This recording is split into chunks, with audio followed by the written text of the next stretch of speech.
Welcome back to the Dryline Podcast, OKC's home for blazing hip-hop and R&B. Oh gosh, I miss Power 103.5. Rest in peace. I miss that radio station so much. But yes, this is the Dryline Podcast, Oklahoma City's home for thoughtful analysis on its mercurial weather, sacred sports, and damn fine people, hosted by the Dryline's editor-in-chief, that is me, Ryan Fightmaster. Last week, my wife and I went to MAHT, finally, after a 2-month wait to get in. And I have some thoughts. Some MAHT-y thoughts, I might say. And these thoughts led me, at the conclusion of my article, to wonder something. Article that I posted this week to the Substack. And that would be, actually is MAHT the best restaurant in Oklahoma City right now? Why MAHT? I ask you. Why MAHT? First though, we would like to say a massive thank you to everyone who's reached out over the last week, through email, through comments, phone calls, texts. It has been a whirlwind since we launched this thing, the website, dryline.com, and the podcast. Lots of editing, lots of hyperventilation over nothing, lots of gratitude, an absurdly expensive amount of pour-over coffee. And let me tell you, we have some stories lined up for you about this incredibly complex and cool city that we live in, Oklahoma City. We've got stories lined up all the way through the fall that we're really excited about, both here on the Dryline Podcast and on Substack. If you haven't read our writing yet, that is the foundation of this entire project and where the soul of this thing lives and breathes every day. If you'd like to read the full text, example being this restaurant review of MAHT, that full text is linked in the show notes and available on Substack, just released yesterday. And a little bit of background on our decision to review MAHT in particular first as our first restaurant. I chose it because ever since it opened at the end of 2025, it seems I cannot go more than 3 hours without someone talking to me about MAHT or Chef Kevin Lee. Never in my OKC existence can I recall this level of hype around the launch of a restaurant. And it had me wondering why over the last couple weeks. Why does it feel like OKC must see MAHT, this particular restaurant, be successful? And my answer, after visiting MAHT and then writing the review, is that it's good old Oklahoma civic underdog pride at work. Because Lee represents himself as an Oklahoma Cityan. We Oklahoma Cityans want to see this guy do well. He was born in Norman, where he lived for some of his childhood. I couldn't figure out how many years he lived there, but it sounds like a substantial part of his life. He did live in Norman and Oklahoma before he moved to Connecticut and then spent time in Seattle and Korea too. During his young adulthood, he was in Las Vegas where he was working in kitchens. And he got an opportunity through his cousin to come back and be a part of the food scene and work in Oklahoma City back in 2009. And ever since, this guy has been working himself up the culinary ladder. And a huge part of that is his emergence, really, inside of this industry, is the Food Network. I couldn't believe it when I saw it, but Lee has been on 8 separate television shows on the Food Network. 8. Unreal amount of time on television. He took second earlier this year in Guys Tournament of Champions, lost by 1 point to a guy named Brian Voltaggio. Chef Lee actually hosted Brian Voltaggio, I think like 2 days ago at MAHT as a guest chef, and they did some kind of collaboration. I thought that was just really cool. My dad also just told me that he's competing in Guys like Grocery Games, World Cup of Champions thing right now. Just like kicking ass of all these other chefs from other places, and not surprising at all, especially after my experience at the restaurant. But on these shows, when you listen to him, this I think has the biggest part of why the city is so behind this restaurant concept. It's that like Chef Lee is a dog, like a real Dayton LaChance level competitor here, and he consistently reps OKC with like great pride. He is known as a Korean American steakhouse OKC guy. I mean, that is like his brand. And I think because he reps us with such pride, It's given us as a community all this positive public relations that we want to give back to him. It's not like we're necessarily known for producing these chefs that go on to become these celebrity chefs. That's not what this area is known for. We have Andrew Black, obviously, he's the man.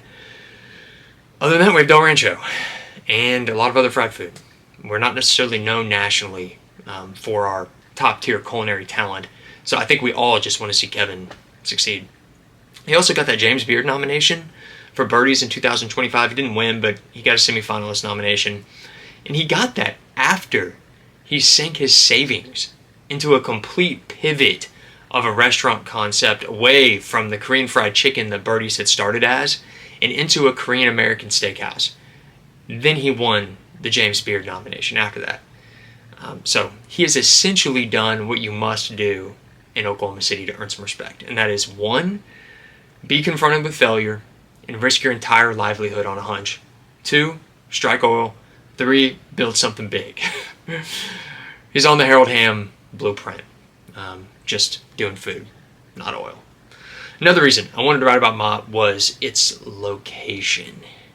I've been long rooting for that corner at 23rd and Walker because it's on historic Route 66, right? Which is the classic beltway for the city, and it's also the linchpin between districts. It's got the Paseo to the north, and it's got Mesta and Midtown to the south. And 23rd Street has always had some possibility. Rest in peace to the Pump. Also, really miss that place. My life satisfaction continues to decrease every day. The Pump isn't in that old gas station doing stuff. Love that place. But we got Bunker Down over there.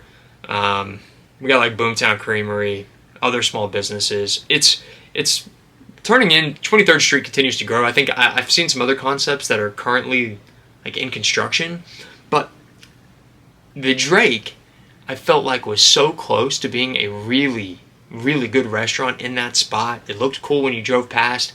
The eyes are always drawn to that corner. But the Drake committed a cardinal sin in restaurant concepting, and that is, if your value proposition is oysters, your restaurant must be located in a state that touches the ocean. Pearls can get away with stuff like that because Pearls is a Cajun restaurant. That's their concept. And Oklahoma touches Louisiana. So it's not a stretch for the imagination. But oysters, it's just too much for us Okies. It's a luxury reserved for vacations into 23A or whatever that place is that people go to on the Gulf. Final point on location. Personally, I believe MAHT is at the most critical culinary geographic point in the city. And personally, I just really want it to work because I drive past that on Walker almost every day. Another note, if you hear a child screaming at any point during this podcast, it's being attended to by my wife and my mother, so please don't fret. It's been a tough week for our 7-week-old. Maybe it's growth spurt, maybe it's colic, I don't know. Maybe he's still upset about what I said last week about Mike Morgan. It's hard to know. Hard to know. Okay. Without further ado, let's get into the actual MAHT thoughts, and then at the end, I'll give you my argument for and against why MAHT is the best restaurant in Oklahoma City right now. This soon. Only 8 months after it launched. It's only November 25 that MAHT started, which is crazy because I feel like it's been here for years. Okay, first MAHT thought. Off the top, I think MAHT has gone one too many fusions too far. And I'll explain that a little bit more in a bit. But before we get into all that, I gotta say, they did some work on that space. Damn. I could not believe when I walked in that was the same place that used to be the Drake. Because back then, 15-foot windows, open design, white painted walls, kind of gave you the sense that you were dining with whatever's happening on 23rd Street, which is not good for ambiance. There's a lot that happens on 23rd Street that I personally wouldn't want participating in my meal experience. Ambience just sort of dissipated into what felt at times like a mid-century 1960s airport terminal. And whenever I used to drive past there on Walker, I would look inside and do a quick head count because again, I really want whatever's in that spot. I want that spot to work. We need a bomb ass restaurant on 23rd and Walker. Whenever I drive past, I would look, and whenever the head count would be sparse, I would worry, like legitimately. I would talk to people, and be like, I'm kind of worried about the Drake.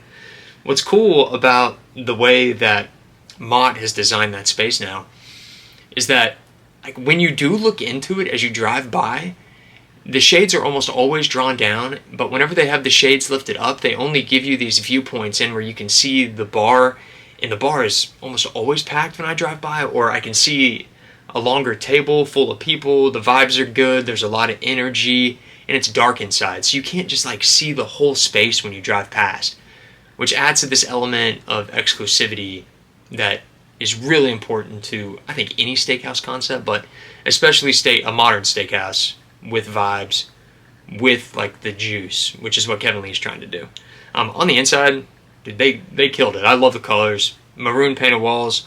It's black in there pretty much everywhere. They worked in some wood, worked in a lot of like gold trim on all the accents, and they cleaved the bar from the dining section of the restaurant with this rectangular shelving, so it adds this other layer of dimensionality, which gives the bar like its own intimate space, which it didn't have before at the Drake, where it all felt like one big airport terminal. So yeah, whenever I drive past MAHT, I have no worries about whether or not MAHT is doing well. Every time I go by, the place is packed. Doesn't matter the night of the week, it's always doing well. But first impressions wise, my God, it was so cold inside. So cold. I mean, my wife was wearing this kimono style dress, and she was shivering, like, for the first, 15 minutes while we were there. It could not have been any warmer than 67 degrees. Seriously. She wanted a cocktail. She ended up going hot sake for survival purposes. It was absurdly cold inside, and it stayed that way throughout the entire meal. I don't know who needs to get their thyroid checked, but somebody on staff needs to take a look at their thyroid. What else? Ultimately, all the temperature stuff, it was trivial though, because they gave us a free Prosecco for my wife's birthday. And anytime somebody gives you a free glass of Prosecco, it really fixes anything. So, including the feeling of being cold. So maybe that was all part of the plan, you know? Kind of like come in and rescue the diner from this experience they're having. I don't know. It worked. Okay, to the food. I will break it down in order based on what we got. So appetizer, we went tuna tataki. Side dish, we went french fries. Entree, bibimbap, steak, 8-ounce flat iron American Wagyu. Okay, back to the top. Actually, okay, hold on. To the menu construction. All right, so I know this is absurd level of detail, but I think it matters. So you sit down, you got this big horizontal menu, okay, landscape style, and you're looking at it. Got appetizers on the left, you got entrees on the right, and then there's like a bunch of small font in the middle that isn't as like attention generating as all the stuff on the outside. Like the appetizers are all written with like amazing verbiage, great description, very creative.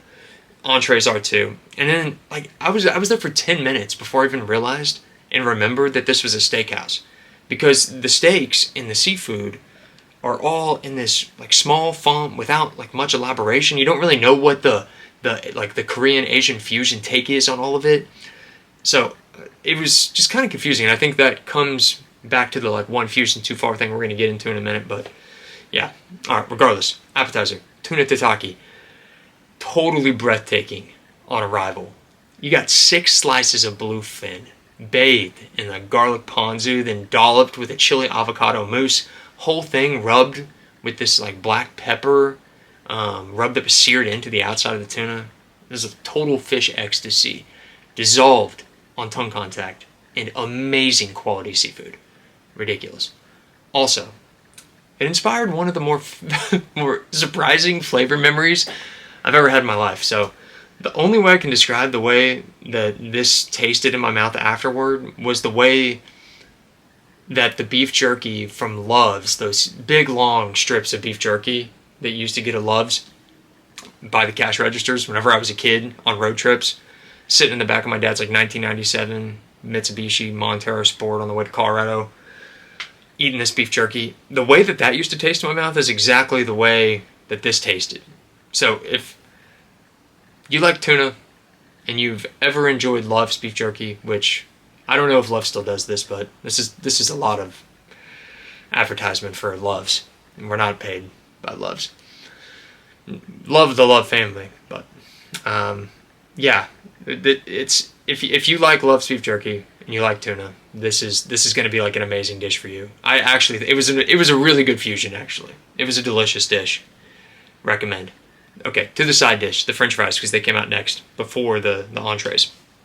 I think steakhouse French fries hit at a higher clip than Shay at the line during clutch time, and these were awesome fries. Not the best I've ever had, and I will say, like, a little bit too McDonald's-y. I think the, like, quote, these fries taste like McDonald's trend at trendy restaurants is a little overplayed now. Though, these fries were bomb. I mean, they were really good. They were sprinkled with what looked like furikake, you know, that spice they put on top of poke bowls. I like that a lot because I like poke a lot. So, extra points, delicious French fries, way above average French fries, really good, just not like the best French fries I've ever had, which was my expectation. Maybe that was unreasonable on my part. Entree, the bibimbap. Okay, anything I tell you about this dish is going to taint how great this dish is. It was perfect. I have had some great bibimbap while I lived in California. I'm not even sure if I'm saying bibimbap right, bibimbap, I don't know. But I've had whatever dish is spelled this way in California, and this was so much better than all of that I had out there. It's laughable. If you've never had bibimbap before, go get it. I'm not even going to tell you what bibimbap is. I just want you to go there. It really doesn't matter. If you like food at all, just get in your car, drive to MAHT, order the bibimbap. Don't stop. Stop at stop signs. Stop at stoplights. Don't be a psychopath. Okay, steak. The 8-ounce American Wagyu. I'm going to say something I really didn't want to say. Mainly because my wife really wanted steak. And this was the first time in our relationship that she has ordered steak or red meat of any kind really on purpose at a restaurant. So, being that I wanted her to order it again, and I usually get to eat whatever she doesn't eat, which is typically some portion of whatever she orders, I really wanted the steak to be good so she would order it again in the future. I needed it to be good. And it just wasn't. It was just a cut of meat, which, given it was American Wagyu, I expected it to be more than just a cut of meat. It's not like it was bad. It just wasn't distinguishing. I mean, I've had some really good steak in Oklahoma City, and this wasn't that, you know? And I guess I could have ordered one of their sauces for an extra $5, which apparently those sauces come for free with the steak at Birdie's. But I'm an Oklahoman, and I was raised inside an understanding that steak is never to be sauced, mollified, or violated. Steak is enough on its own. So, a well-cooked steak in my household, according to my dad, thank you, Dad, for instilling all this wisdom, is never to be mollified with sauce. Alright? So, again, these are my thoughts on the steak. It was uninspiring, which was also unexpected, and leads me back to my takeaway about MAHT at large. Kevin Lee is elevating the food game. I mean, that is very clear. Just as soon as you step into the restaurant, OKC has taken some like cautionary amateur swings at the Dallas culinary scene, like the high-end Dallas culinary scene before. And I don't really think we've ever been that close. I think this is the closest we've ever been in terms of high-end execution of an original, complex concept by a top-tier chef. The vibes are Dallas-like, even Uchi-like, yet. And I see this as the best problem one can have as a restaurant. I think there's actually like way too much passion going on, too much creativity so far. And I think MAHT like hasn't quite discovered its core identity. And I think it's gone one fusion too far. Let me explain.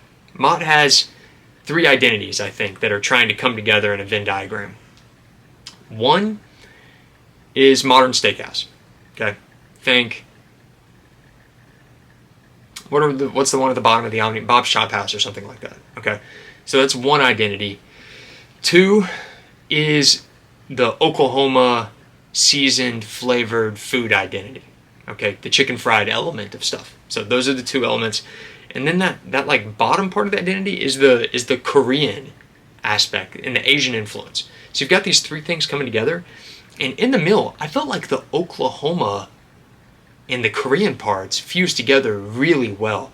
And those dishes struck the palate with impact. Like, I really like the tuna tataki. The bibimbap was fantastic. The table next to us got this fried tomahawk T-bone pork thing. And I don't even know. They literally interrupted our meal to tell us how good it was. So I will be ordering that the next time. I think that's another good example of that.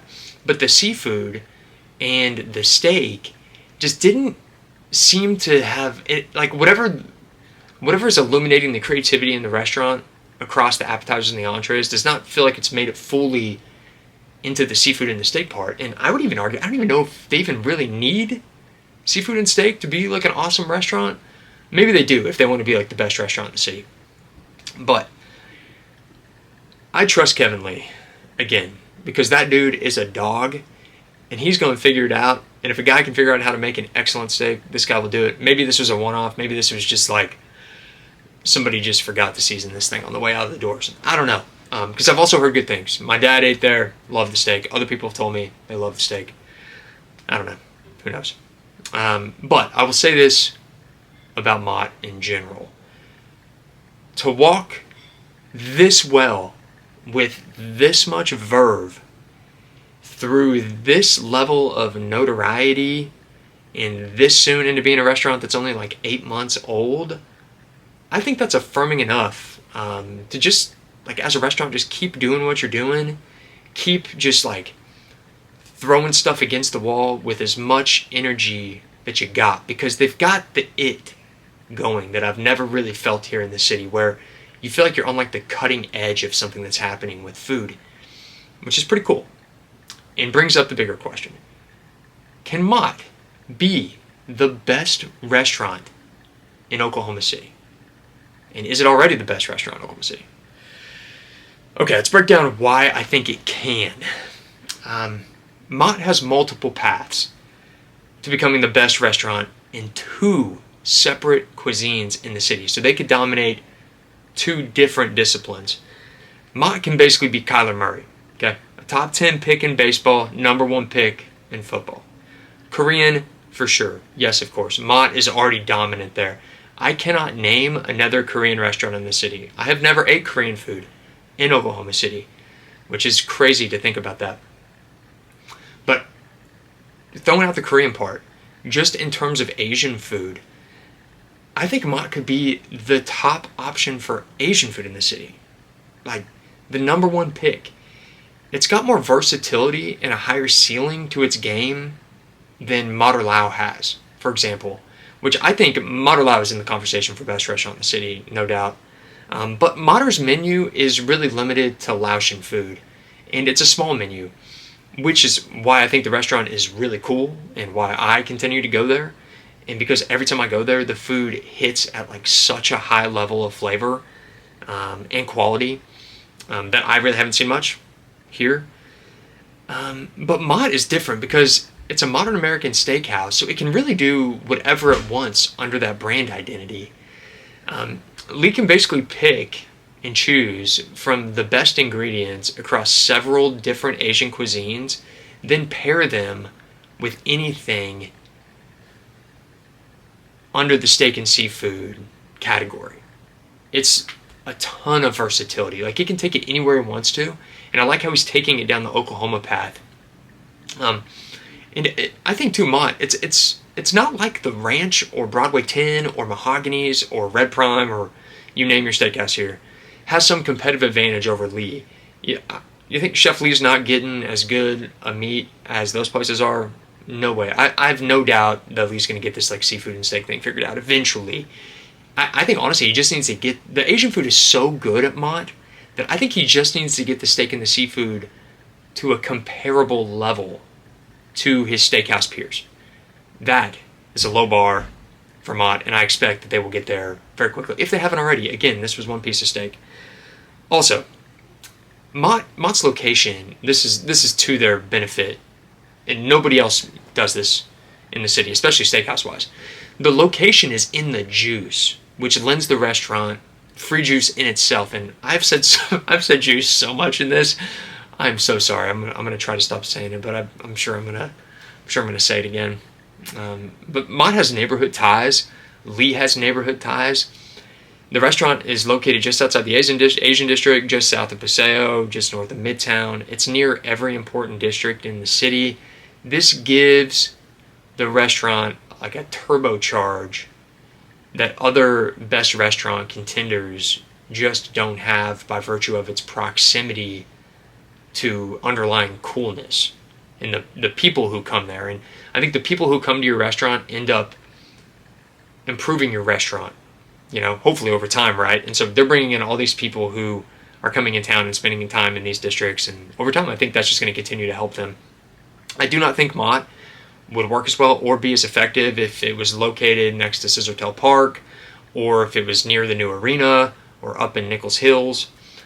Location is not as strong of a competitive advantage for other best restaurant contenders like Elizabetta or JK by Chef King. The only real contenders that I see right now with MAHT for like overall best restaurant, in my definition of what a best restaurant is, I can hear the arguments for Gray Sweater and None Such. Both have top tier tasting menus and have the highest quality food in the city. More than MAHT, more than all these other places like Elizabetta or Chef, JK by Chef King. But both lack in approachability and access because of how expensive the tasting menu is. MAHT doesn't have that problem. You can walk into MAHT and you can have a really nice dinner and a drink for like $40 at the bar any night of the week, right? And feel like you had a super creative meal that was original. But I'm excited. That brings up Dougla, Chef Andrew Black's newest Indo-Caribbean concept. I have not had that yet. It could be in contention. I've heard good things. I've heard they have this rum collection that's like the best in the state, which, like in my book, if they've got anything beyond like Malibu, Sailor Jerry's, and Bacardi, they will already advance my rum understanding. So I'm excited to try that, and I might have missed something. Eventually, we're going to do an actual legitimate best, ranking of restaurants and tier restaurants. So that's coming. This is a bit of a preview on that. But the last reason, the most important reason, I believe MAHT can be the best restaurant in the city is because it's a complex, modern concept that doesn't feel imported out of Dallas or Houston or LA. It is Chef Lee's. It is Oklahoma's. Its authentic Oklahoma edge to the cuisine gives the city something in our food scene that is really unique and originally us, and Lee is committed to us, which I just love the whole idea of that, and will always want to see this restaurant work. Is MAHT the best restaurant in the city yet? I don't think it is. I think it's close, but not yet.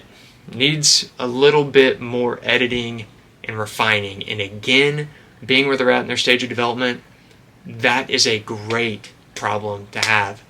And maybe I would rather have that problem than to already have your core identity figured out this early in a restaurant, but I'm no restaurateur.